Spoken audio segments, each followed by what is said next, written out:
ఈ రాష్ట్రంలో ప్రజా పాలన కాదు, ఈరోజు గుండా రాజ్యం నడుస్తూ ఉంది. ప్రజల యొక్క హక్కులు పూర్తిగా కాలరాయబడ్డాయి. మొన్న సిద్దిపేటలో నా కార్యాలయం మీద దాడి కావచ్చు, నిన్న హైదరాబాద్లో కౌశిక్ రెడ్డి గారి ఇంటి మీద దాడి కావచ్చు, రాత్రి సునీతా లక్ష్మారెడ్డి గారి ఇంటిపైన దాడి కావచ్చు. అంటే ఒక గుండా రాజ్యం తలపించే విధంగా పాలన కొనసాగుతూ ఉంది.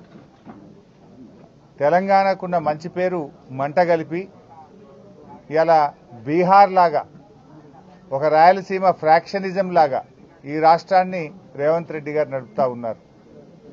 నిన్న సునీతా లక్ష్మారెడ్డి గారి మీద జరిగిన దాడి అది కాంగ్రెస్ నాయకత్వ ప్రోత్సాహంతో జరిగిన దాడి. ఈ నియోజకవర్గ కాంగ్రెస్ నాయకులు కావచ్చు, రేవంత్ రెడ్డి గారు మాట్లాడే మాటలు, ఆయన రెచ్చగొట్టే విధానాల వల్ల జరిగినటువంటి దాడిగానే బీఆర్ఎస్ పార్టీ చూస్తుంది. ఇంట్లో నిన్న ఎమ్మెల్యే గారు లేరు. అర్ధరాత్రి పూట ఇటువైపు అసలు వినాయకుడిని ర్యాలీ తీసే సందర్భం గతంలో ఎప్పుడూ లేదు. ఉద్దేశపూర్వకంగా దాడి చేయాలనేటువంటి సంకల్పంతోనే వాళ్ళు ఇటువైపు ర్యాలీని తీసుకొచ్చి మరి ఇంటి మీద పటాకులు కాల్చడము, ఇంట్లోకి పటాకాయల్ని విసిరేయడము, ఇంట్లో చొరబడి ఇంట్లో ఉన్న పిల్లల మీద దాడి చేయడం జరిగింది. నేను ఇప్పుడే ఎస్పీ గారితో మాట్లాడాను, ఐజీ చంద్రశేఖర్ రెడ్డి గారితో మాట్లాడాను. వెంటనే కాంగ్రెస్ గుండాలను అరెస్ట్ చేయాలని చెప్పి డిమాండ్ చేయడం జరిగింది. వీడియోలు చాలా స్పష్టంగా కనబడతా ఉన్నాయి.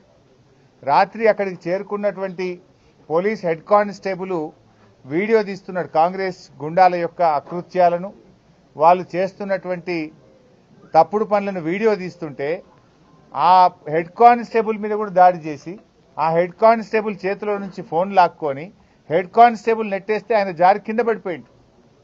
మరి ఒక విధులు నిర్వహిస్తున్న పోలీస్ కానిస్టేబుల్ మీద కాంగ్రెస్ గుండాలు దాడి చేస్తే ఆ హెడ్ కానిస్టేబుల్తో పిటిషన్ తీసుకొని సూమోటో కింద 307 కేసు పెట్టాలి కదా. విధులకు, ప్రభుత్వ ఉద్యోగుల విధులకు ఆటంకం కలిగించే సెక్షన్ కింద క్రిమినల్ కేసులు వారి మీద బుక్ చేయాలి కదా. ఎందుకు చేయడం లేదు అని అడుగుతా ఉన్నా. అంటే మీరు ప్రజాస్వామ్యాన్ని రాష్ట్రంలో ఉంచదలుచుకోలేదా? తెలంగాణకున్న మంచి పేరును రేవంత్ రెడ్డి చెడగొడతా ఉన్నారు.